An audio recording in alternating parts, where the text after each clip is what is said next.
high-performing public schools are essential for our children, communities, and a thriving democracy. The success or failure of our education system will have a lasting impact on our nation's future prosperity and security.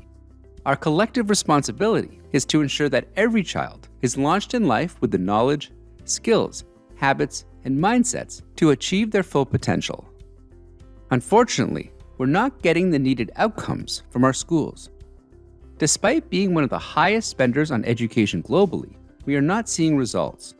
Scores on NAEP assessments in both the 4th and 8th grades are at their lowest point in decades. In mathematics, we are where we were in 2003. The persistence of deep inequality in student outcomes plagued us as a nation before, during, and after the COVID-19 pandemic. Despite decades of school reform efforts, we have failed to improve learning outcomes. These well-intentioned reforms have failed to create systemic progress, resulting in a cycle of mistrust and frustration. Many families have moved away from public education, and many enrolled students are chronically absent. As a nation, we cannot take our collective commitment to all students and families lightly. We know that our students deserve more. We have reached the point where this is no longer a matter of urgency, it is now a national emergency. So the question is, what should we do instead? Hoover Institution Director Condoleezza Rice convened the Education Futures Council to wrestle with this question. This distinguished, bipartisan, and diverse group of thought leaders found that one key barrier to true reform is the structure of our public education system. They concluded that a new operating system for the nation's schools is needed. What are the elements of this new system? The Council's proposal rests on 4 operating essentials. Our students need safe and healthy schools. Schools must be welcoming and orderly places where learning can happen and students and teachers can do their best work. We need clear definitions of student success. Students, families, educators, and policymakers need a shared understanding of desired student outcomes. Let's be clear about what every student needs to know and be able to do to succeed in college, careers, and civic life. We need to assess student progress regularly to ensure we're on track. We need independent assessments that produce fair, valid, and reliable information on student learning in ways that make sense to families. Lastly, we need robust feedback and accountability systems to ensure that underperforming systems take action. Every successful enterprise needs to ensure that it consistently meets its goals and takes steps to continually improve. For schools, the questions are simple. Are students achieving the outcomes we want? And if not, what will we do about it? These operating essentials are not new. For years, we've had standards for student outcomes, testing programs to assess their learning, and school accountability policies. But these critical foundations aren't enough on their own. The system has gotten in the way of our progress. For far too long, we've prioritized adult interests over student outcomes. Policymakers have imposed one-size-fits-all solutions that are not responsive to local needs, leaving our schools with mixed messages about what they should focus on and how they will be judged. We've created a culture of skepticism, resistance, and mistrust that undermines the kind of collaboration and problem-solving we need to meet students' needs. The Education Futures Council proposes a new approach, as outlined in the report, Ours to Solve Once and for All. In the report, the Council calls on the nation to make new commitments in 4 key areas. 1. We must organize system-wide for student results. Student success must be the driving force behind all efforts to change. It must become the lens through which all education decisions are made, and every agency and organization will use this heading to guide their work. It must be the system's true north and the unit of measure by which our efforts are judged. 2. The time has come to flip the system and put schools and the communities they serve back in the driver's seat. As those closest to the needs of our students and families, our schools need the flexibility and capacity to act. In this new model, state and national level education agencies collect data, conduct research, and provide schools with strong examples of success from similar communities. District and school leaders are ideally positioned to leverage these resources in the coaching of school teams to achieve effective results. State agencies will tie school performance to a progressive ladder of options for schools, such as flexible staffing or new instructional tools, and provide voluntary incentives to accelerate evidence-based changes in school practices. These also address chronically underperforming schools, drawing on proven alternative approaches and strong community engagement. For schools, this means greater flexibility supported by knowledge and resources from other system actors, allowing them to focus on teaching and learning for every student. 3. For too long, distant policymakers in state capitals and Washington, D.C. have tried to direct school activity from afar, using across-the-board regulations and mandates. Beyond the problem of one size doesn't fit all, these directives shift resource focus away from instruction to ensuring compliance. They also signal that teachers and school leaders cannot be trusted to make the right decisions without guidance and regulation. Decades of reform efforts have piled mandate upon mandate on our schools, consuming their time and resources and frustrating teachers and school leaders. Under this system, regulations give way to incentives that are aligned with desired student outcomes and are attractive and motivational for educators. Incentives have been proven tools to promote behavior in ways that directly align with overall goals. Evidence shows that students, families, teachers, and communities respond to incentives they perceive as working to their benefit. 4. In this new model, we must cultivate and reward professional mastery in the educator workforce. Our country boasts a wealth of committed, high-caliber educators. Transforming their role and enhancing their professional standing is vital for attracting top talent in teaching and school leadership. Educators would hold themselves to high standards of performance with regular reviews, and the field would recognize teachers and leaders based on performance and provide substantial rewards for better impacts on student learning. This shift is essential in ensuring the profession is recognized as fundamental to our nation's success. Even more important than this new model's elements is how they fit together. Each of the changes interacts with the others to integrate the system as a coherent whole. This is the ambitious yet achievable vision of the Education Futures Council. It's a call to action and a stake in the ground, a demand for a collective change that puts our children first. This change will require challenging conversations and a commitment to prioritizing our children's future. It will also demand that we rethink the basic operations of a public education system that has largely remained unchanged for generations. The stakes are high, but together we can forge a path forward and create a system that works for every child, every school, and every community. Good morning to everyone. Good morning. Or next time, walk-on music. I like that. Okay, Thanks. Team effort. And thanks for being with us here today. I kind of feel like we made it, guys. I mean, we've been having this conversation for a little bit over a year, and this is kind of, as Steve said yesterday, coming out of this report and the project and getting to share this work with all of you and hopefully everyone that you all know as well. So thanks for joining us. This is a conversation with the Education Futures Council, and I wanted to just say kind of thank you to our morning scaffolders, our morning table setters, who kicked off our conversation. And I think the video provides a great overview of the report itself. Hopefully you guys all have a copy. It looks and feels amazing, and it's got some really sharp content in it. And I think this video does a good job of kind of bringing everybody up to speed. We've been completely immersed in this work. And so I'm glad that everybody kind of got this primer and is now with us and able to join the conversation. I'm hoping that we're going to be able to give a little bit of depth and color to how the EFC landed on the major components in the report that were outlined in the video. A little bit of kind of look back. We started our work together just like we started our day here in the auditorium. We spent time reflecting on all of the school reform efforts that took place over the last 40 years and our own individual and collective experiences kind of interacting with those school reform efforts as well. We spent some time taking a really hard look at student academic performance trends over the past 40 years.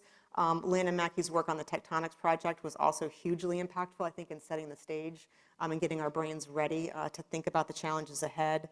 And we did some conversation kind of taking a peek around the corner about what is facing communities and schools and how we need to organize, or as Mackie says, kind of think about that operating system at the core of K-12 education and what we might need to do to be big and bold and try something different. So The council, I think, landed pretty quickly on the need for dramatic change in K-12 education. I think we were on team no more tinkering around the edges. JC, I'm going to kind of toss it to you for our first set of reflections. Why do you think the council zeroed in so quickly on big systems change? Take us back, kind of take us in the room to some of those early conversations, and why that, why big, why systems? Sally, first of all, thank you. It was a pleasure being a part of the conversation. As you can imagine, there are nuances in our discussion that's hard to show up in print. So we'll try to bring some of that to light as well, too. For example, one thing we discussed was what changed from 1983 to 2024. One thing we argued and talked about, for example, was that the School of Education and the School of Psychology in universities are not talking to each other. That wasn't a fact for a very, very long time. So I wasn't surprised at all that we leaned quite a bit on this idea of systems change. And I'll bring some color to that as well, too, because it's not just your old-fashioned discussion around systems change, but frankly, thinking about what have we done in the past, what could be done differently now. For example, we have focused on, for example, the LEA, the school district systems change. One question I often ask was, at what altitude systems change? As a former superintendent, I can tell you that I live under the guidance, sometimes the thumb of a school district. I love working with David Steiner, for example, in New York, because David got it and understood the kind of strategic agility that was required, understanding what happened in Albany, New York, and what that meant for me in Rochester, New York, or for that matter, Springfield to Chicago, and what that means for the classroom teacher. So that level of through line was really important to say, for example, what policies and practices could come from the state that would impact what happens in the classroom. And we all know policy is a blunt instrument. It doesn't force anyone to do anything well. And we know most SEAs and some LEAs are compliance machines, right? I said this to David's team from Albany when I was in Rochester. We're very good at dotting I's, crossing T's. My team was amazing at compliance, yet we had the highest classification rate in New York State. We had the lowest four-year graduation rate in New York State. So clearly the compliance was not driving any kind of innovation in the school system. I wanted to change that very, very, very hard. The second thing was around execution. So this idea of that through line was really, really important to understand the kind of systems design, and the altitude was really important, which is why it's so gratifying to have heard discussions around state, the SEA-LEA combination work that could really happen. And I remember an early discussion when Common Core was coming out, and we had a bunch of state chiefs, a bunch of school district superintendents, and David invited me to come to talk to folks in Washington around this. And we talked about the combination of that kind of work, which was really, really important. In my current work, I am obsessed with this idea of regional clusters.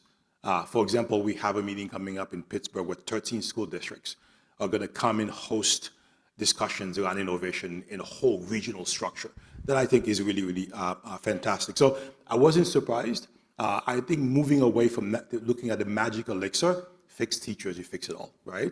Fix this, you fix it all, kind of movement away was really, really gratifying for me in the discussion around systems design. Yeah, thank you. Francis, from your seat, you work nationally. Why did systems make sense to you? What was compelling about, I think, the EFC kind of focusing in on systems? Yeah, what was compelling to me is, at New Schools, what we're doing, and also, hi everyone, it's good to be here. We're focusing on helping to get innovations off the ground. We're focused on bright spots. And we're focused on this question, and I think oftentimes the critique of work that innovation organizations do is like, it's great that you have this wonderful example that's working in this specific community, but it actually hasn't grown and scaled to meet the size of the problem.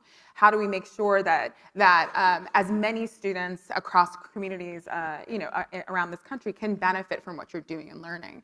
And so what I really appreciated about this opportunity to come together as a council was to ask those questions about, like, what is it that prevents really strong ideas from scaling and spreading? What are the constraints? What are the barriers? And how do we use this as an opportunity right now to actually think anew about what our system needs to look like and how we need to design the fundamental components of our system so it really prioritizes the student It really prioritizes a much more responsive education system. Like, what might we have to do differently? And I think a lot of the times we're focused on individual ideas and how can those individual ideas go into a system that's actually not set up to receive it, right? And so for me, really, like, I mean, it's one of the questions that vexes us the most at New Schools, right? But like, how do we play a role in actually getting to this kind of scale change? And so this was an exciting opportunity to start thinking about that.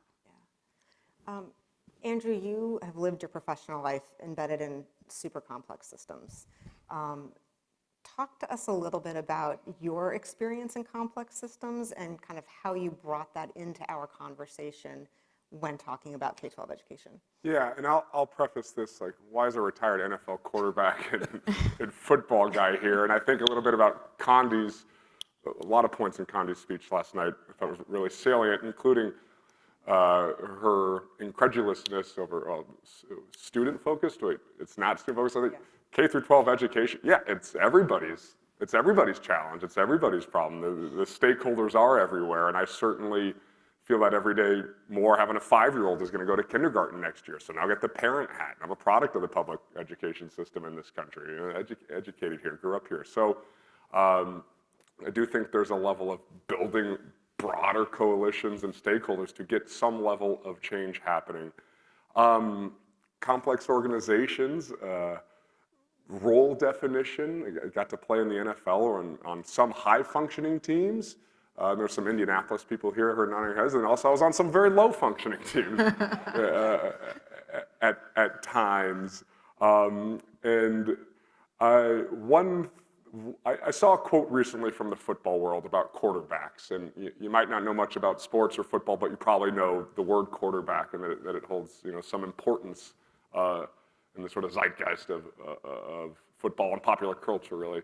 And the quote was, organizations fail young quarterbacks way faster or way quicker than young quarterbacks fail their organizations. And I sort of, maybe if we take out organization and put in system, or take out quarterback, put in student or teacher or administrator or whatever, or family, that there may be some parallel there. Yeah, thank you. Francis, the council talked a lot about the potential and possibility of a new approach and a model. It required everyone to kind of shut that part of their brain down that automatically goes to problem solving and implementation, and what does this look like in Miss Mary's classroom on a Tuesday morning with third graders around reading. So we had to put that aside. Mackie was phenomenal in coaching us towards kind of staying at that system, staying at the big and visionary level. Talk to us what it was like to kind of take that visioning stance and stay in that visioning stance during our conversations. Yeah. I know one of the biggest critiques about this report is that it does not have an implementation plan. I'm sure many of you in this room have read it and have been like, I'm not sure how I feel about this. Is this actually going to work? Is this actually feasible? Can we actually get to this vision? And I think the ask that I would have of all of you in this room and those outside of the room is, I actually think we're in a moment in time right now where we have to suspend disbelief. What we've been doing in education has not been working at scale. I don't have to repeat all the results that were shared in the first kind of opening session here about the stagnating academic outcomes we see. And so, yes, there were parts of the conversation that we had as a council where it was hard to not go into implementation, but at the same time, I think what's needed most in this moment in time is we need to step back and have a new vision for how we are going to drive change, and it requires us to do fundamental system design and not do tinkering around the edges, right? Our conversation right now, we're focusing on, yes, what is working, but it's not about a whole new way of thinking about how we engage in this process of educating our young people to make sure that they are on this pathway to success. And so for me, yes, there were moments that it was hard, right? Like I remember we were like, oh, we have to talk about high dosage tutoring and all the evidence we have there. Let's talk about what needs to be true for teachers and educators and what we want to see there. But there's something here of like starting with, what could a fundamentally different design look like?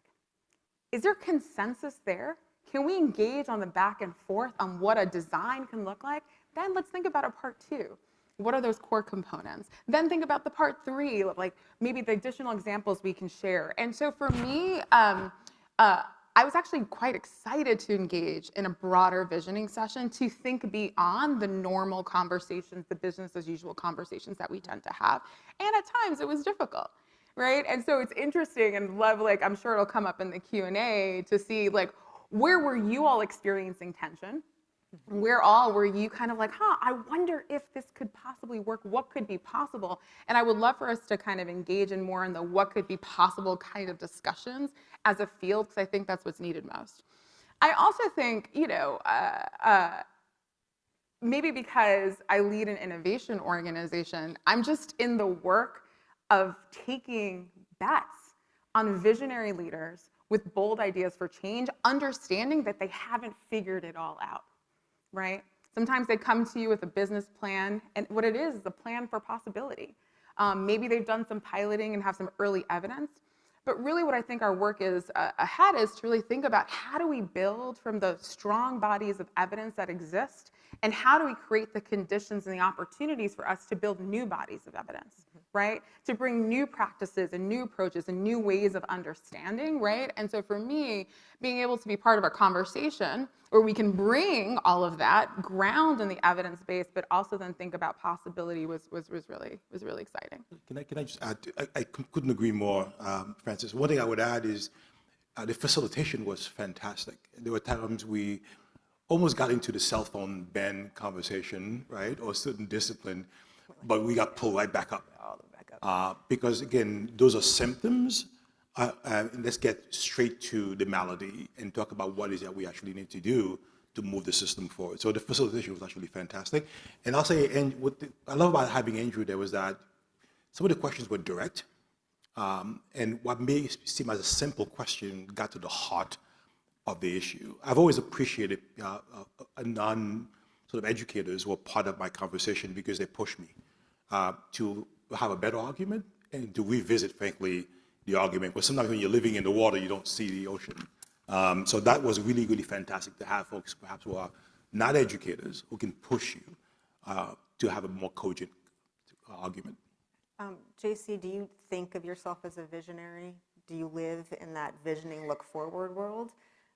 Or were there parts of this that was kind of like pulling at your ankles down at the, no, what's the implementation going to look like? What's the reality of it looking like on the ground? So not to get to hubris, I do think I am a visionary. But at the same time, I'm a practitioner, and I try to have that kind of strategic agility. My former boss, Alan Goldstein at Gates, the Gates Foundation, always talked to me about this, having that kind of strategic through line. Even when I led Chicago Public Schools, I would walk into a classroom and see a particular practice in action and wonder what I could do in my office to, again, help this teacher do a better job or to actually thrive. So I always made that connection, and I always look for pivots within the system to move that. One thing I did, both in Rochester and Chicago, my mayor in Chicago thought I was nuts for doing this. I hosted a monthly NPR show with a reporter. It was Q&A with the public by myself. And folks said, how the hell do you do that? When you're able to touch different parts of the system every single week, you can answer questions about food services, what's happening in that particular school, and what's happening at the more macro level. I really enjoyed that kind of conversation and forced me, frankly, to remain at the 30,000 feet, but also to live at the ground level whenever I had to. Andrew, I want to pop back to the quote that you just shared with us about individual and system, and quarterback and team, or quarterback and system. In thinking kind of at that 30,000 foot level, when in your professional career did you look and you saw that the system was helping you? And when did it feel like you were fighting against or working against a system that was not oriented in your best interest for your success? Yeah, that's a great question. And I think when there was clarity and vision and what our goal was as a team, it mattered. And I think about education and perhaps how complicated it is to get to a singular goal or a North Star or aims or aim. And then when that goal got muddied, when it got political, perhaps, and other forces sort of showed up and made it more difficult. And it certainly made it difficult to have, I think Professor D mentioned this, but fidelity through the system on every level working towards. And in sports, it should be easy. It's just winning, right? There's immediate feedback. You get a win or a loss.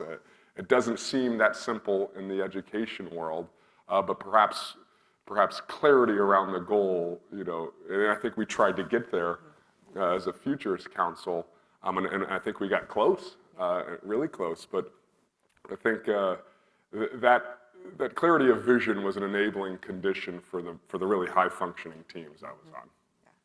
And was it easy when we were in the room and on the Zooms for our conversations to have your brain towards that visionary orientation versus the kind of what was actually going to happen in the classroom or on the field at that moment to make it happen? I think it was a fun intellectual exercise. Wasn't easy. I'm sure it was easy or not. It was a really incredible group to be a part of. And Chris Howard would sit up and ask questions like or statement questions that he stated and asked like we did. It was, I think it pushed us. I think Governor Daniels always had a perspective from his lived experience and his learned experience. It was a treat to be a part of. Great. I'm going to shift us towards the 4 commitments that were outlined in the video and in the report, and kind of spend the next chunk of time digging into those and sharing insights around our conversations that we had together over the last year. So the 4 components necessary within this new visioning model to ensure student success is first the focus on organizing for student success. The middle 2, flipping the system and minimizing mandates while embracing incentives.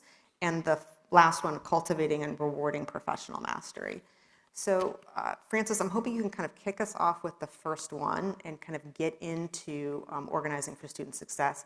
JC, I'm going to assign you and me as recovering bureaucrats to tackle the middle 2 from systems leader perspectives. And then Andrew, I'm hoping that you're going to expand and help us kind of take us through around what we were talking about and what we were meaning and what we were hoping to start a conversation around rethinking educator success and engagement. So Francis, student success. Yeah, we talked a lot about this in the earlier conversations, but we don't currently have a system that's fully designed and fully responsive to the needs of students. And we know that the needs of today's young people are greater than they've ever been and more diverse than they've ever been, right? We have the challenge of the level of variation, and we're, as we all have been talking about, have a system where we haven't really innovated on our approaches to really think about how do we best meet those needs of, let's say, the 30 students that are in a classroom taught by one teacher. And so the whole core of this was to say, like, how can we allow for more flexibility? How can we allow for more responsiveness? And how do we start by first really thinking about what do our young people need? We're still debating as a field, like, what is the purpose of education, right? What are we saying that we are going to ensure that every single young person leaves the K-12 system equipped with? We have not fully come to consensus on that. And we started to put out a point of view on this question in the document, but to say that we know that young people need to have a strong academic foundation, right? We're not debating that. But they also need a broader set of habits, mindsets, and skills to be successful not only in school, but in life. We'd also say, like, they need to be equipped with a clear plan of what are they going to do the moment they graduate from high school, right? What are those next steps, and do you actually have what you need to be able to navigate those, right? And so, like, we're still debating. Is that the purpose, right? Is it career readiness? Is it college readiness? Like, what skills specifically? And I feel like that is a place where we need to come together and create much more consensus. And we're starting to see a lot of consensus emerge in the various graduate profiles that different districts have, as an example, in the ways in which new schools are being created, what they're designing around. But we need to stamp that and I think come together to say, what does that look like? And therefore, if that is our goal, if we're truly about equipping and supporting our young people, what does that then mean for the designs that are required within a school to enable that to come about? And for that to really happen, we need far more flexibility for school leaders and for educators to actually design environments that can be responsive to the very specific needs that the young people in their building have.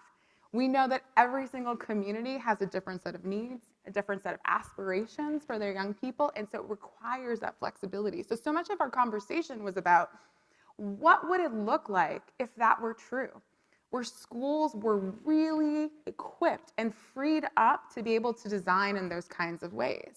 And then what does that mean then for the other levels of the system in terms of really providing the kind of capacity building support, resource support, access to best practice, knowledge, research, data, right? Like what would it look like if all the supporting entities around those schools were actually there to foster continuous improvement, learning, being grounded in evidence-based practices, right? And so what we were talking about, like what could be true if we actually thought about designing around students. And what gives me hope is that this work is happening.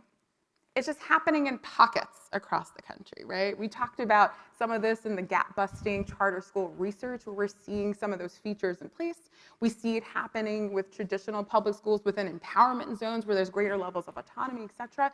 And so we're kind of saying, like, what could that look like if we saw that at a much greater scale? And how do we put those conditions in place? And so it's incredibly hard work to do. And I feel like we have examples of where this is taking place that provide a roadmap for how we might start to make that transition to truly being student-centered. So last night, if you guys made it to the dinner conversation, Dr. Rice in her Q&A with Rick reflected on the fact that when we got to this place, there were some moments in the room where we all kind of looked at each other and there was this conversation about, well, isn't that the purpose of public education, and isn't that what's actually happening in schools right now? And then there was the, well, yeah, but it's not really, and it's kind of complicated.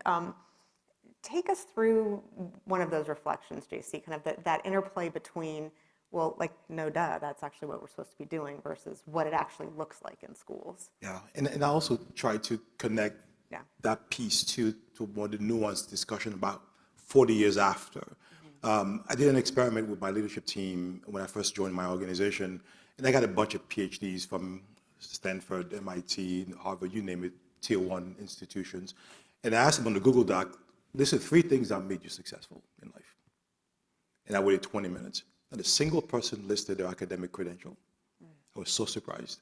But this was a bunch of non-academic competencies they've developed, yes, sometimes through these institutions, through their networks, et cetera. So the question of organizing for success and defining what success is goes beyond math and reading proficiency. We know those are critically important. I would not want to minimize that. I've got 3 boys. I can tell you I expect them to know how to read and write and add. That is not the North Star, right? It's important for me as a parent that I expect more than that. But in so many of our institutions, that is the North Star, which is really unfortunate. And we struggle to get there. I'm not minimizing that. But if you think about that definition of success, and then what do we need to do then to support that, I think is important. The question is, where does the work actually happen? It happens in our schools. It happens in our classrooms. Yes, it was like, no duh, this is supposed to be, but we've layered so many regulations and complexities to the system that we tend to forget what it is that we are there to do. And we seem to have to remind people this is about human development. It's about a young person being successful in life, however we want to define that. So making the system respond to that, supporting that, I think has been a big part of the conversation. And I think perhaps part of my training going back to working for Joel Klein in New York City, where Joel tried to flip that system in New York to a point where he even tried to get schools to buy services from central office. If you didn't buy it, if your team couldn't sell it, then you died as a vertical. It may be a bit radical, but that was his way of trying to push the system to understand you are a service agency to where the work actually happens every single day in our schools and in our classrooms. I'm hoping, frankly, as we think about flipping systems, that the SEA becomes a service to the LEA, and the LEA becomes a service to the schools. The principal sees himself or herself as a principal teacher and support the folks in the classroom. We tend to forget, we tend to layer on more regulations, almost as if you're drowning and someone's trying to save you and you're fighting that person. If it doesn't work, we add another layer of complexities to the system, and only confuses what needs to happen in our schools. So you've taken us kind of into the middle two structural pieces. Talk a little bit about how critical is it to invert that pyramid to flip the system? I mean, could we do this without attacking that or rearranging the current? It's hard. I mean, Joe with his tenacity, we only got partially there, frankly, in New York. I'll date myself a little bit. If you remember Heidi Hayes Jacobs in her work, I remember listening to her in New Orleans when I was a principal. She says that if you go to the average school, you find big people telling little people what to do every single day. And when I became a central office administrator, we found that central office administrators aspire together to tell principals what to do. And you get that kind of layered. So there's not just a mechanical structural shift, there's a hearts and minds push you got to get there too. How do we get people to really become servant leaders who understand that the folks who are most important are the ones living in our schools? It is very, very hard to do. So I would argue it's both the kind of incentive, the kind of push, but there's also a psychological piece as well to this work. Steve, I forgot to cue you. This is the time to hold up your regulation and mandate books. If you guys have seen Steve's roadshow, it's spectacular. JC, you and I actually met in one of these very complicated systems, and we have a third actor who was with us as well. I sat in the state education department in Albany, New York. I was from the state, and I met JC, who was the superintendent in Rochester, and for a whole host of reasons, I had been sent many, many times to go pay attention to that district because, as JC said, it was not doing well. Talk a little bit about, kind of as we think about the regulation, the mandate, and thank you for also bringing up kind of the culture and the hearts and minds piece of it. What was that relationship like between your district and the state? And how much of that was us just trying to figure out ways how to navigate around large rule books and maybe do some things and ask for permission later? Well, absolutely. Yeah. And by the way, very often it was Sally and I in the backyard of my house, bottles of wine, going through what I needed from the state. And I'm very lucky to have had David Steiner and John King as state chiefs, because I would call them and say, my board is not going to let me do this. Can you fire a letter telling me what to do? So sometimes you have to understand how to navigate the system from the middle. And so how do I get the SEA? And having an ally like Sally as a emissary and say, this is what we need to get done. For example, I remembered when the city list was going to come out, and I was looking to redesign my high schools. And I had, again, remember the lowest graduation rate in New York State. I'm new to the district. I needed to kick these things butt in a big way. And fast. And fast, because again, you don't have that much time, right? 3 to 4 years if you're lucky as a superintendent. And I wanted to redesign high schools. I mean, I came from New York City. I was head of high schools in New York City, managing 400 high schools. I watched all of this, and I was a high school principal. What I needed was a latitude and the policy carve-out from the state to do what I had to do. So a note to Sally to get to David to fire a letter naming these following schools as failing schools gave me the latitude. I have a friend here from Rochester can tell you. Sometimes, frankly, it was looking at my special ed classification and having a report from the Council of Great City Schools, going to a local reporter, and David Andrietta, I still remember his name, and said, David, I'm going to give you an exclusive. And it became a Sunday above the fold headline about this special ed challenge in Rochester, New York. That was a plant with him in the story to get my board to go 7-0, to allow me to do what I had to do. The advocates went nuts when they saw the headline. They came in my office and I said, if we don't succeed, I will stand next to you and announce the next consent decree in the city. But if you challenge me now, you're going to tie my hands and handcuff me from doing what I had to do. So getting the advocates, getting the state to work together to get my board to approve. But that was only part of the story. The second part of the story, frankly, was sitting with my principals. And I had leaders from NYU who were doing work in special ed, hired by the state, to come in and begin to get my principals to understand that you were doing this. There's so many layers to this work, including suspensions. We had the highest suspension rate in the state. Imagine a system of 34,000 kids with 18,000 suspensions. 6,000 kids, though, 18,000 times. And did the state regulations help you navigate that? Not the regulations, no, but what the support I got from the state that came from the push was really helpful because they hired the team from NYU to help us do this kind of work. And we started to talk about how we get this thing done, but we had to get the adults to learn how to behave as well too to support the young people. But without that kind of, again, strategic through line to get to the SEA and the relationship that I had with the state to work with me as a local superintendent, not an adversarial way, in a collaborative way, was the way in which we begin to move the system. I'll say one thing, frankly, that doesn't always work is that when you leave, things begin to fall. Right? So we don't often have the relay race you saw, for example, in Washington, D.C. with Michelle and Kaya. Kaya's a dear friend, and I can tell you that what happened in D.C., Michelle set the stage, Kaya did the work. Let's be clear about that too. So that kind of relay race is really important to have in systems.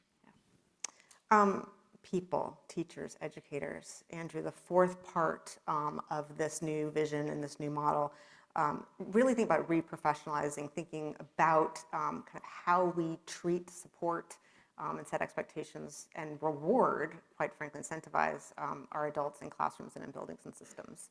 So walk us through the arc of that kind of conversation with the EFC. Absolutely, and I think a lot of it is a continuation of what Michael and Rick and Tom and Steve discussed. And as I realized when I started my master's in education here at Stanford a couple years ago, I realized the teacher conversation is like, it's a hot topic. Yeah. It has very strong opinions and often differing opinions on it.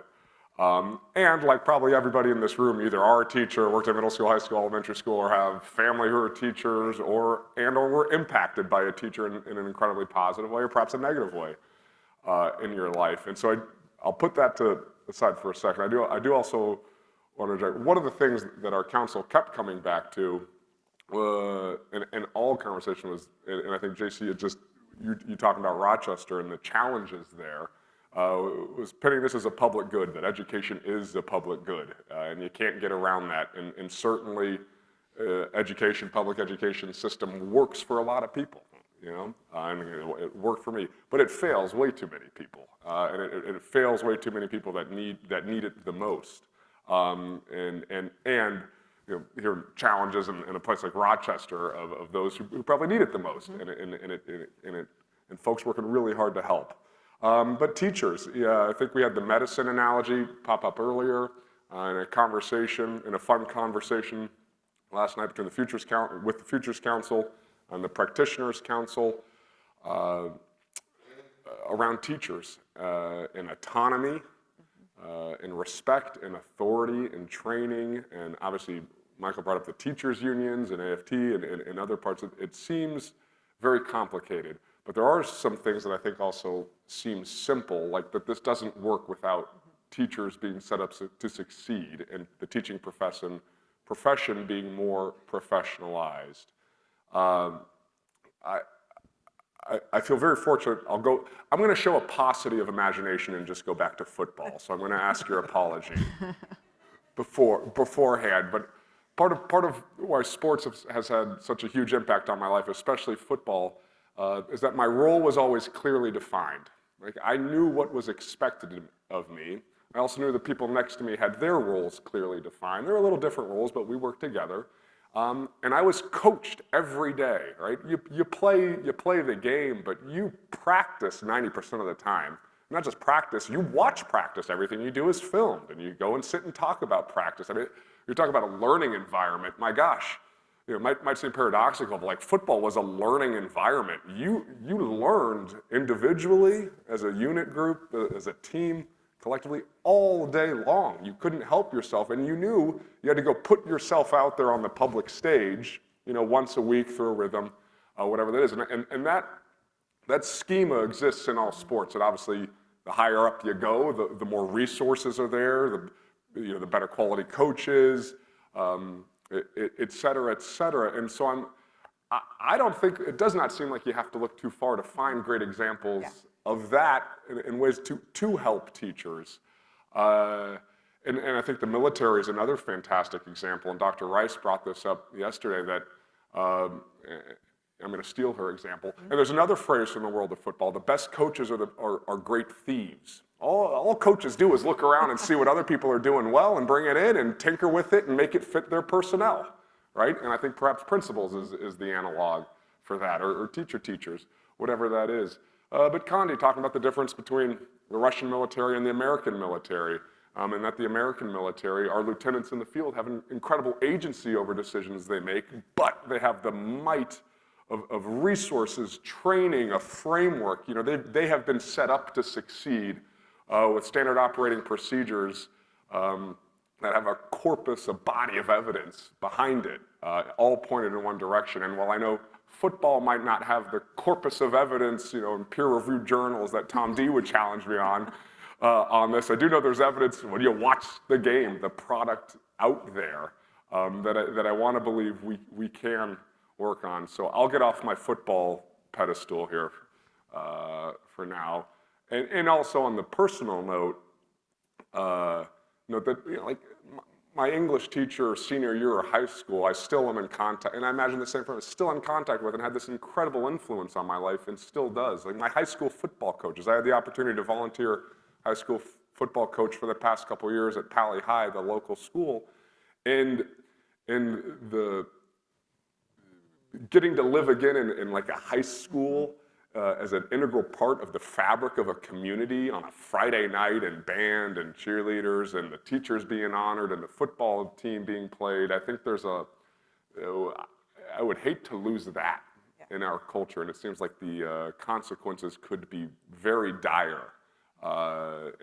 And I'm not sure really how that fits in, what puzzle piece that is, but it seems important. Before you step off your soapbox, can you, I want to reflect back to that one of the things that I really appreciated about you during our conversations is you kind of continuously grounded us and brought us back to thinking about the power of team and individuals in team and what can happen when people work together to achieve that common goal. And so within the context of kind of the fourth element related to teachers and teacher educators, talk to us a little bit about individual, team, you know, what happens if you don't know your role within that organization, and what happens when you do, when there is clarity? Yeah, absolutely. Role clarity is so important. I think you learn really quickly in team sports that you truly are as good as your weakest link, and the team fails if your teammates aren't set up to succeed. Coaches were a massive part of that. Preparation, learning individual accountability, perhaps motivated by team accountability. I think the lessons of teamwork we all know, and we all have lived. No one has gotten here alone, in this room alone, or anywhere alone, and perhaps we continue to lead into those values as well. And can I ask a question to JC and Francis and you, Sally? Because it's been sitting on my mind since we were getting ready. Is that all right? Yeah, hang on. I'm just going to do one timing thing, which is get your brains fired up. We want to open this up to conversation. So like before, there's 2 mics in the aisleway. So if you guys want to jump in with us and have a conversation, please start to queue up. So back to you. Yeah, this is something Dr. Rice said last night about levers, and I'm curious to ask you, JC, Francis, you, Sally, what lever would you pull today, right now, to help get this turned in a better direction? I'm happy to start. I've been thinking about this. I was in Denmark a few weeks ago. I was asked a very similar question by the Lego Education Group. And maybe a bit of a contradiction to myself here.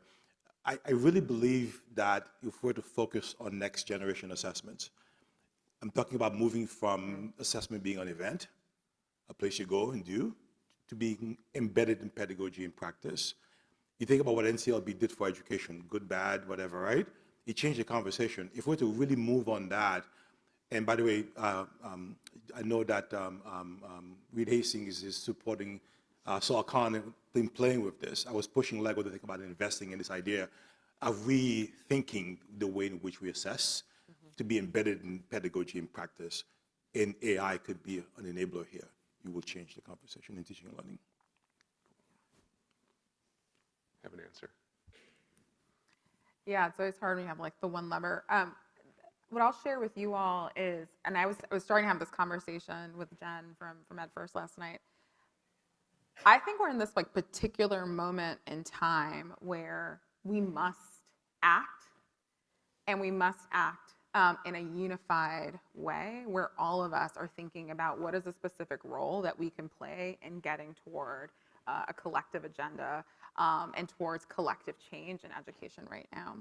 And so I actually think one of the biggest levers that we can pull is we're so focused as individual actors, leaders, and organizations is thinking about what's our specific spin on the thing that we want to talk about. But I actually think there's tons of alignment, right? But we're just so focused on talking about it in our particular way. What I keep on wondering about is, what if we let go of some of the ego associated with our specific framework, or let go of some of the ego of some of the specific solutions of how to go, and we actually brought it all together to say, what is a coherent, unifying vision that starts with strategy and then finds its way down to tactics to say, this is how we need to move together collectively in this moment in time. As part of that, and part of the reason why I said yes to this council is, I think as we do that, and we do that dreaming together of what that work is, we also need to work with people we're not used to working with, and building different kinds of coalitions where we're working across lines of difference. We're at a place where we are very polarized, we're going to our own respective corners, and we need to work with people we may not agree 100% of the time with, right? To come to say, like, well, what do we agree on, and what can we drive forward? And so I really feel like this moment, and one of the biggest levers we can pull, is about how we do this work together in coalition with each other, because our kids are depending on it. It's about their futures, but it's also about our futures. And so it's like, I actually think, like, what could be possible if we made a decision to operate ourselves, right? We talked about the Noahs earlier, right? Who are the new Noahs going to be? It's all of us. And so that's something that I've been thinking a lot about.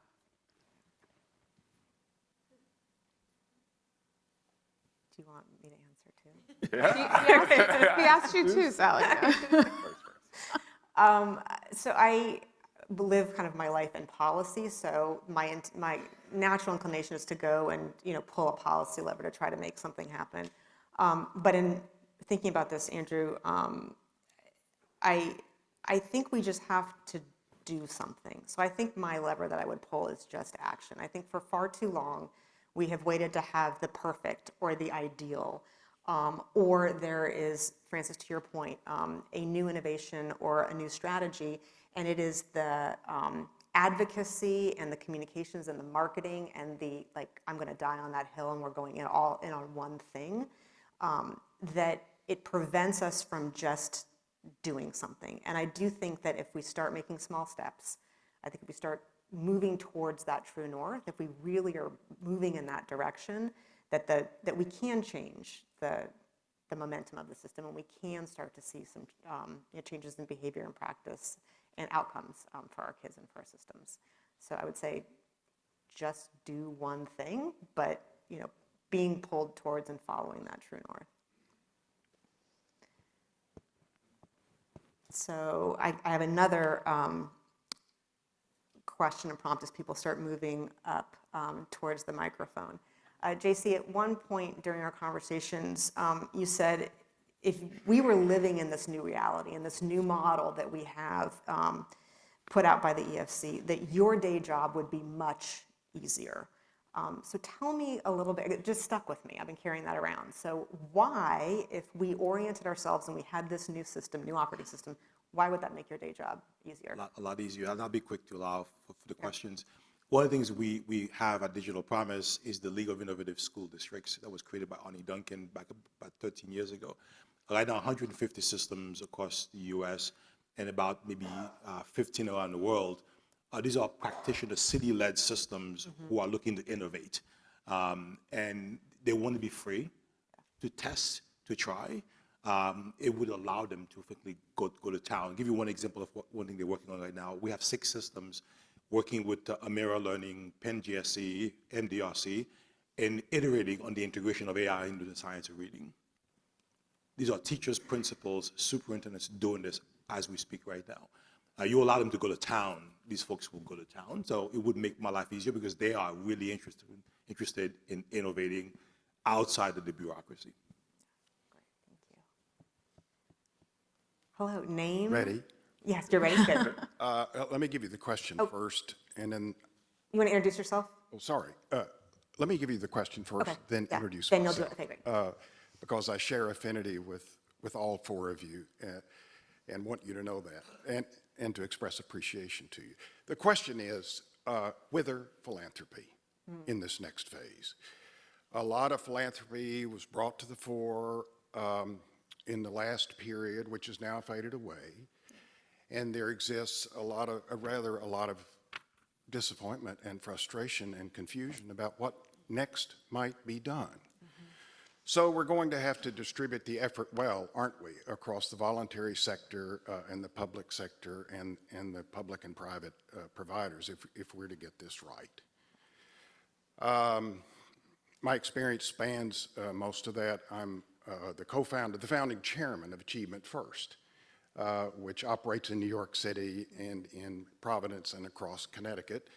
Thank you, New Schools Venture Fund, for your support in that. And then the co-founder of the American Practice of Cambridge Education, which is the successor organization to the Stupsky Foundation, which did interventions in, I think it was 42 American school districts, created by a great Princeton University football player, Larry Stupsky, where I was chief legacy officer.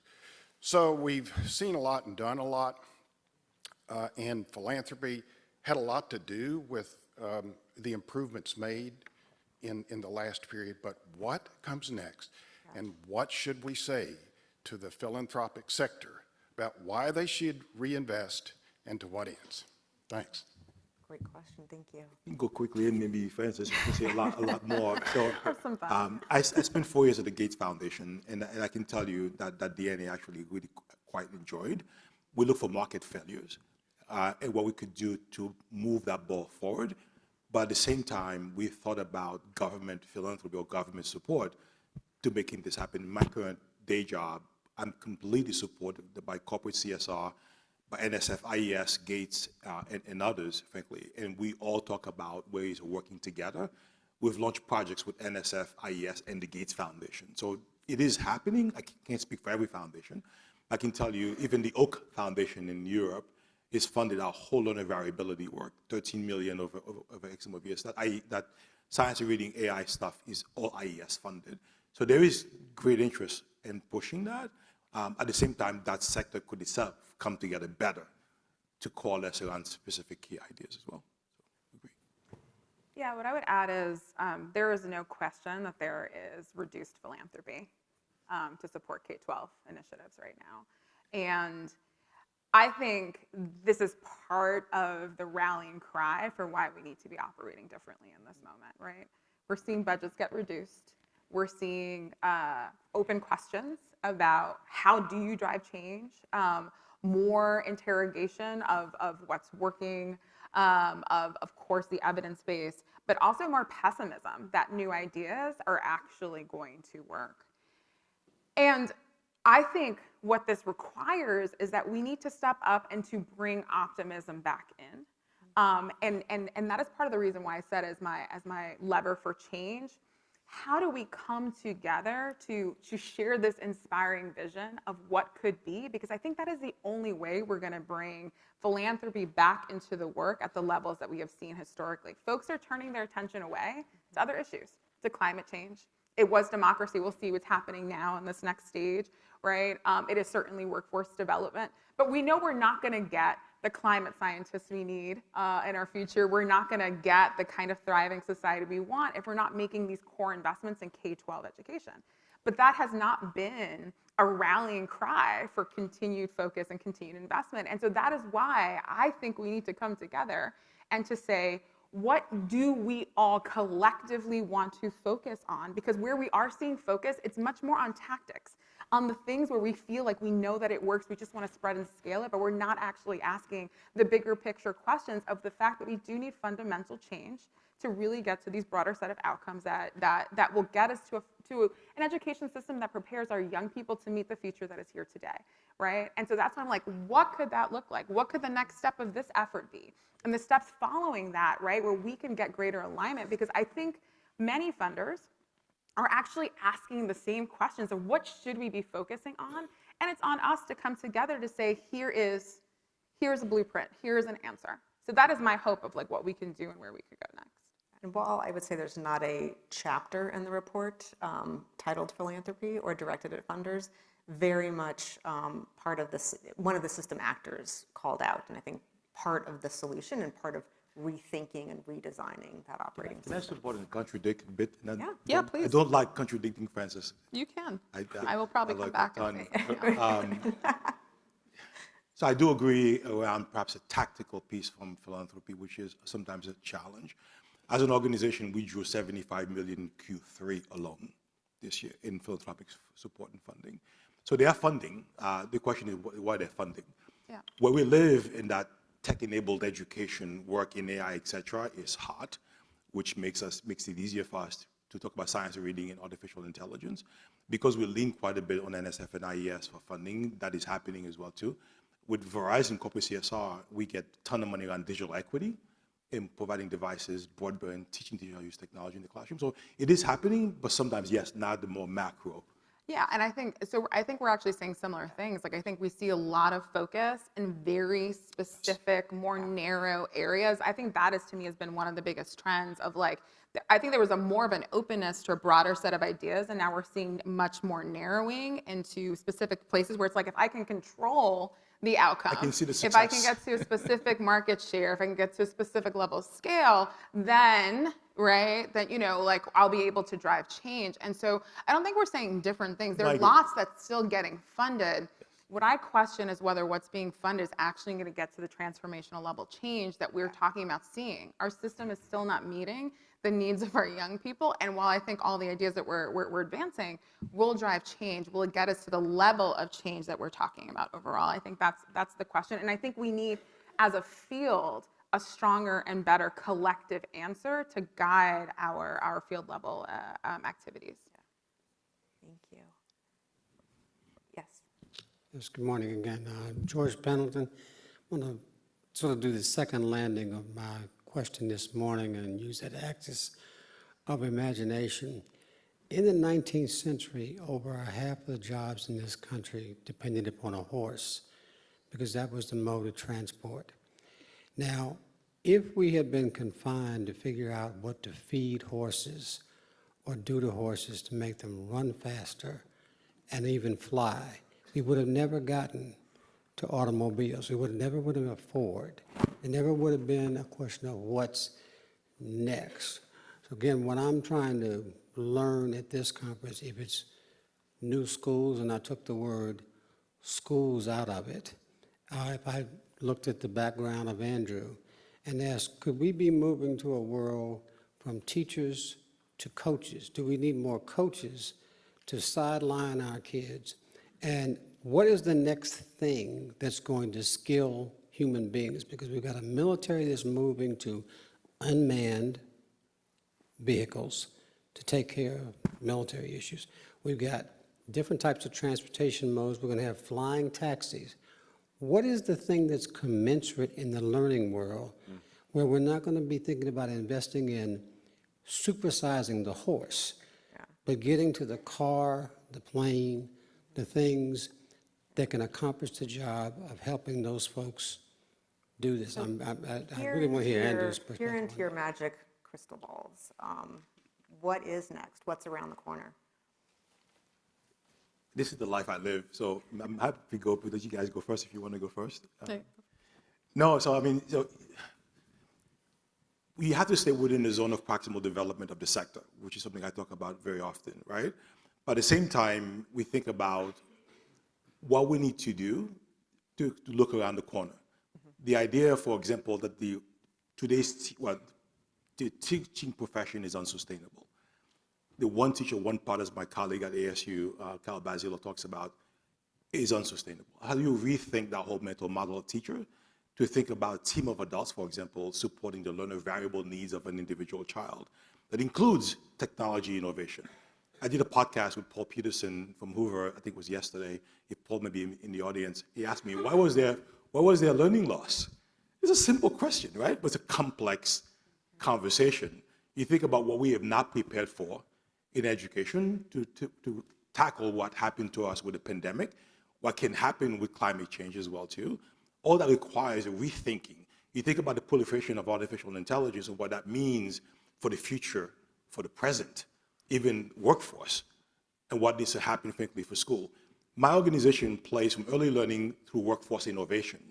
And we think that through line on a regular basis, everything from the learning and employment record that will transform and change how we think about the student record, the work that Tim Knowles, I think is in the audience still, who does a Carnegie Foundation for the Advancement of Teaching, thinks about the Carnegie unit and replacing and changing that, how we think about assessment, how we think about pedagogical practice and curricula, right? For example, reading, science and reading, AI, et cetera. Right now, we're thinking through very concrete examples of AI in social studies, in science, et cetera. JC, Yes. I'm going to interrupt you because I heard you kind of have two different threads, and I just want to press on them. So one, I heard you give a little bit of a hearkening to, we need to be students of history and think back to our panel this morning about what came before so we can be ready for what comes next. Absolutely. And then the second part that I heard you talk about were kind of concrete pieces, and I just want to encourage us not to go to the tinkering on the edges, going down into a rabbit hole of implementation, but at the systems level, what is next if you kind of peer around the corner? Yeah, no, so I think it's both. Again, it's that strategic through line, and perhaps what maybe a Trojan horse that will change the whole system is a part of the conversation as well too, right? So maybe the current construct of a school district is obsolete. And my point around even the teaching profession, the way we think about teacher, is obsolete, right? All that needs to become part, but it has to be baked in science, has to be baked in what we know works, and there is a way of generating evidence. But my point is, in staying within the zone of proximal development, is you think about how aviation works, for example, right? You don't build a full new airplane, put 400 people into it, just go fly it and test it. It doesn't work, right? It's an iterative process you go through in aviation. I'm a commercial pilot. This is why I can talk about aviation, right? The iterative process that keeps people safe. We're talking about young people, we're talking about human development, right? So that iteration must exist, but you can leverage what is happening perhaps in workforce, what is happening in the present and the future to change the way we actually teach. And not be shy about revisiting the structure that we built 100 years ago. Great. Yeah, just if I can add, I know I'll just do briefly. It was just like, I think part of what JC's been saying is like we're operating a split screen strategy where we're thinking about we need to improve the current system as it is while bringing a new one about. And as I think about some of the future system of what that could look like, we're seeing examples of this now, but how the walls of a school are porous, like this idea of learning happening in a building starting at 8 a.m., and ending at 3 o'clock, like that, we're not doing that anymore. Especially as we're starting to think about what are the broader sets of skills, habits, and mindsets that young people need. I think where we're going is broadening our horizons of like where that learning should be taking place and who should be providing that education, right? And so much of that is actually happening out in our communities. I mean, Mike Miles, all the work that you had done around, Future 2030, right? Work of thinking about, we should be engaging with the scientists in our local,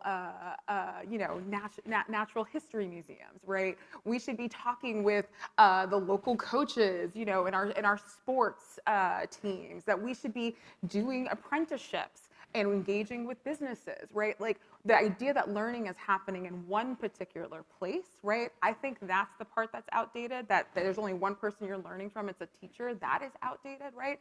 But we need to really think about what are all the systems in which we can coordinate this activity of learning, we can document what young people are learning, what those competencies are, right? So that we can actually say, yes, you are prepared and ready for this next chapter. But I think that is where we're going, where we're moving beyond learning happening in a particular time, in a particular space, delivered by particular people, right? And thinking about how our emergent technologies are helping to support that as well. I do not think we are supplanting humans in this I agreed with Thomas earlier, very relational experience of learning and engagement that needs to be central and core, but it is going to be very different and supported and supplemented by the emergent technologies that we have. Great. Luke? Hi, Sally. Hi. Good morning. Thank you all for the conversation. I'm Luke. I'm the director of City Year, San Jose, Silicon Valley. And our organization works with 17 to 25-year-olds serving in East Palo Alto and East Side San Jose in schools of high needs. And each day I'm inspired by system change by the young people that I work with. the 17 to 24-year-olds who are in direct service now. I personally was a product of direct national service, worked for City Year, got me into teaching school leadership. And I'm noticing an audience that's absent from this discussion is young adults, young people who are going to be the future teachers, future leaders in our work. And I guess in your work as a Futures Council, my question comes of where do you feel national service fits into the larger, broader systemic change that we have? And I guess more basically, where do young adults, 17 to 24-year-olds, fit into this conversation around changing our system and making the differences that we all want to see? And those were the folks that were in school during COVID, experienced pandemic learning. They're building connections and relationships with students on the ground.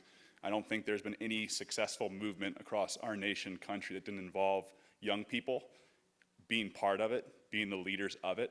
And so in your discussions, where do our young adults fit into the conversation? Massive part of it. I distinctly remember very early on a conversation, and Chris Howard surfaced this, of him remembering taking a creed when he at the Air Force Academy and feeling that he was part of something way bigger than himself. And I think that ethos, national service and public good, was a through line throughout the conversation. I'm not sure, I think to JC's point, I'm not sure if the nuance or parts that how it shows up in print captures some of the spirit, but yeah, part of it is to me like a sine qua non, like that without, this doesn't work without this. I guess I'm sort of young relative to this audience in some ways, but without the younger folk, taking up the mantle. Me too, right? And we quickly talked about the idea of civic identity, as well as part of the development of perhaps the non-academic development of young people as well too, which gets into this idea of volunteerism and knowing who you are in relation to your community and what you owe your community, what it owes you. All were part of our discussion, frankly, as well. Thank you. Yes, I'll just add my thank yous to everybody for the panel. We have 10 minutes. I'm asking a question out of frustration. There's been a disconnect here. Last night, Dr. Rice described how the labor union that represents teachers in elections has enormous political power.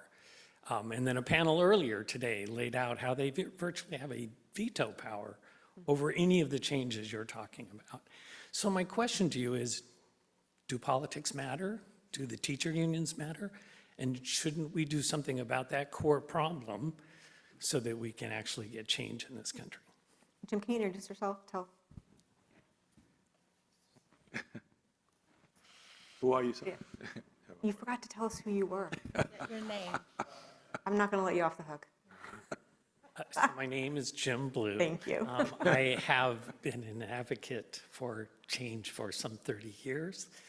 I currently run a policy institute in Washington, D.C. It's called Defense of Freedom Institute, and so that everyone is in on the joke, the acronym DFI is pronounced DEFY. So forgive my defiant question. Politics. We talked a lot about politics. A lot about politics. Yeah. I mean, well, I'll start. I mean, first of all, it does matter. I mean, as you well know, it does matter.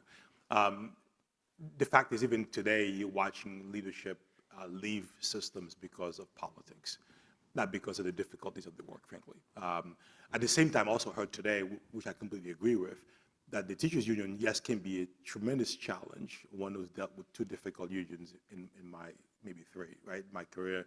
That by itself is not the biggest challenge. When you think about even LIFO, last in, first out, it doesn't exist in Chicago, meaning you have seniority in your building, not across the system. So you don't really have LIFO in the city, yet the practices of Chicago public school is no different than New York City public schools. So there's also a practice challenge in the fact that people sometimes self-select, self-edit, thinking I can't do the following. So unions by themselves can be a massive challenge, don't get me wrong. But at the same time, if you remove them from the equation, it doesn't make the system work any better or easier. You have other kinds of entrenched challenges. But If you look at right-to-work states and union states around practice and outcomes, yeah. That doesn't count. Yes. Because in Texas, where there's no collective bargaining, Yes. they have the same political power they have elsewhere. But not the same way in terms of, like, for example, in Chicago, having a strike and shutting the system down, right? Which they did and have done multiple times. So my point is, by itself is not the panacea that will make everything actually work. It does create a massive challenge, and I can tell you, I mean, having spent a ton of time in negotiations and frustrated negotiations, and I know in New York it's been documented, it's easier to bring someone to capital punishment when we had capital punishment in New York than to fire a tenure teacher or a tenure principal for that matter. It took me 5 months to fire a tenure principal in New York, 5 months in trial, 4 days a week. That takes away from the work. So it does matter, and it's a huge challenge. My only point is that by itself is not a panacea that fixes everything else. I think a lot of this also connected to our conversations around the system as it is currently set up, putting adult interests before kid interests. So when it is about protecting the adults, when a lot of this work and kind of like the whiplash of reform happens on these 4-year political cycles, the incentives and the and where resources are put is very dependent on that cycle, not necessarily this concept of putting student academic outcomes at the center and designing around and for those outcomes. They're just other polls and outcomes. I think one more challenge to this we have not talked about. I don't understand the concept of an elected state superintendent. And every state I've been in, California included, it stops so much of the work when you have someone who's beholden to being elected. We're beginning to work, for example, in North Carolina, an amazing state superintendent. She wasn't reelected. Now we're thinking, does that continue or does that stop? So that whole concept, the construct, just makes no sense to me personally, but it exists in parts of our country. You're waiting, so we'll go to you, and then you will be our last question. Thank you for your patience. Thanks. Yeah. Patrick Kelly. I'm a high school teacher from South Carolina, and the report resonates with me for 2 reasons. Number one, because it's a systems look. As a teacher, you get so bogged down in the weeds of taking attendance and entering grades and responding emails, you never get a systemic look. So I love that approach. And I love that it focuses on our collective call to education. That's something that resonates with me as an educator. That's why I get into the profession. My question is, in your deliberations as a council, did you wrestle with the fact that there are societal currents right now pushing against those two things? You keep talking about reimagining an operating system. We're living in a moment where a lot of trends are toward just burning operating systems and institutions to the ground in the first place. And you talk about our collective need to act. We're in a moment of a lot of individualism that pulls in the opposite direction of that. So I'm wondering if you wrestled with that in your deliberations, and if not, how you think this would fit into that moment.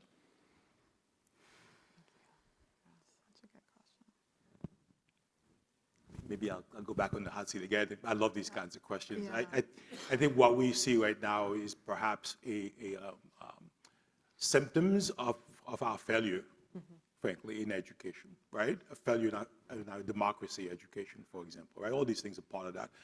I got some similar questions in Denmark. I said, the richest country in the world, what the hell's wrong with your education system?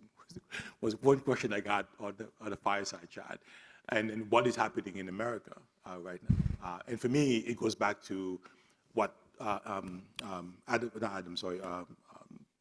Tucker, NCEE, said so many years ago. What is happening is a failure of mass education. I think if we were to really focus on what matters around student outcome, including our focus on our democracy, frankly, you wouldn't see the kind of burning of the institutions that are the anchors, frankly, to our country. It worries me greatly right now.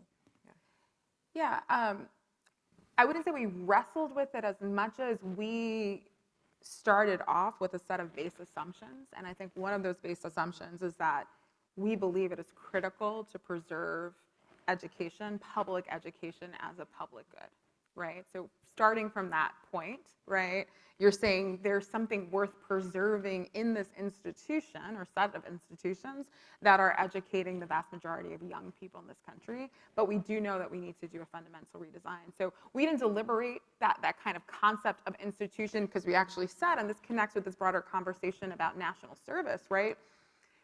we must, as a collective, preserve this institution so that we can have the sort of thriving democracy and society that we need. And yes, it goes against the current moment in time. And I think that's why, as we look at each other as the Noahs, right, like the question that we have to ask each other is, what role do we want to play in preserving this institution for the collective, and therefore what are our individual roles then, and ensuring that it is the best possible institution that's setting young people up for success. So we didn't grapple with it, but we kind of came together to say, this is so critical to our collective future, right? But again, so what do we do now in this moment in time? And if you have the answer for that, please jump back up to that, right? That's what the afternoon panel Yeah. is. Patrick's going to tell us how to make this actually happen, so. But I personally think we don't have a choice. Like, we must come together, right? So then if that's true, and that is our baseline assumption, then what are we going to do? Last question to you.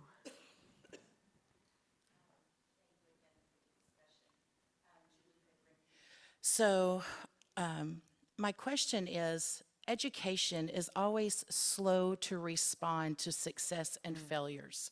The corporate world, right, the American corporate world is very quick to respond. The agility and response time is very, it's pretty rapid because our corporations, our business owners depend on success, profitability, what works, right? A lot of you, I think everyone on this stage right now is a beneficiary of an American corporation that has funded your work, or a business owner that has funded your work off of their profits.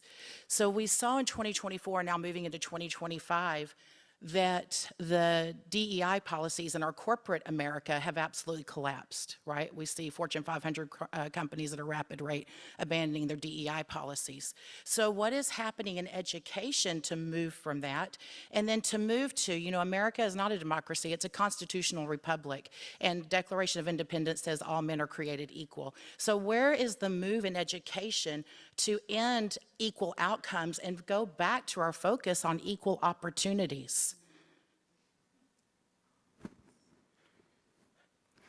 I volunteer Andrew. I am so out of my depth to give that answer.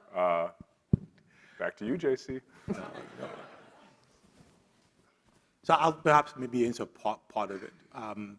The idea of speed of response, right? So we are very, very slow in education to respond, that notwithstanding. At the same time, I don't believe we should be as quick as the average corporation, because you're dealing with people and humans and young people and their development, right?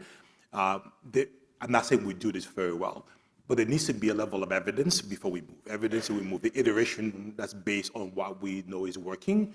I wish it was perfect like that, but it is not. Corporations fail, right? The same way in aviation, failure is unacceptable. They work on the Lean Six Sigma principle, right? I wish in education we did the exact same thing as well too, but the bottom line is we can't be as quick. We have to be very careful. There's a fence here. There's a reason why the fence was put there. Let's understand that first before you take it down. It's my only push and my only point. But in terms of what we teach, and by the way, it's not just right or left of center. I think both apply. There's a reason why we are where we are right now as a country. There's a desperation by a lot of people who've left behind. And primarily, if you read all the reports, primarily white Latino men, right? I've been left behind this economic movement. Our friends in Silicon Valley are doing quite well, right? But you go to Ohio, they're not doing so well. That's a failure, frankly, of us understanding the needs of the collective, making sure everyone's being successful. At the same time, we have to redefine success, like I said earlier, to beyond just proficiency, to really elevate how we think about the development and the education of a human being is my push. We have not done that very well. I think NCLB was a way of holding us accountable for what we're not doing. At the same time, it narrowed the conversation. We need to expand the discussion without losing the fundamental push on accountability and outcome. I don't want to lose that either. And I'm afraid in the pivot, we've lost our way and perhaps go too far to one dimension of the spectrum. Thank you.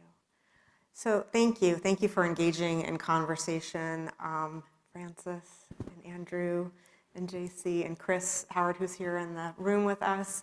and Governor Mitch Daniels, who wasn't able to be here in the room today. Thank all of you for saying yes first when you got the phone call from Dr. Rice, and thank you for being on this journey with us. The entire Hoover Education team is just so happy that we are at this point, and really thank you for sticking with us through this process. Thank you.